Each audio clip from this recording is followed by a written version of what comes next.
Let's learn how to half swipe on Snapchat on both iPhone or Android devices. Welcome back to another simple Snapchat tutorial, everyone. If you want to open a message that someone sent you on Snapchat without them knowing, then this video is for you. If you don't want the other person to know that you've read or seen their message, then we'll open the Snapchat application and then tap on this little icon in order to go to our Snapchat conversations.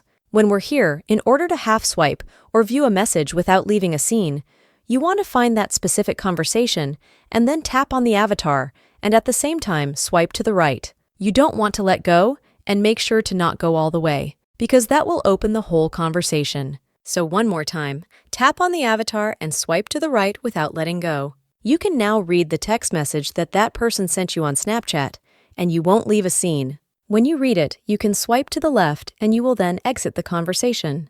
I'm going to open my secondary Snapchat account, and if I open the same conversation, you're going to see that I didn't leave a scene. I just have this text that I've screen recorded the chat, but that's because I'm recording this tutorial video. I don't have the scene from my first Snapchat account. And that's essentially how you can easily read Snapchat messages without a scene. If you want a tutorial on how to view snaps and videos without the other person knowing, make sure to subscribe to the channel because I'll upload that soon. Thank you so much for watching, and I will see you in the next video.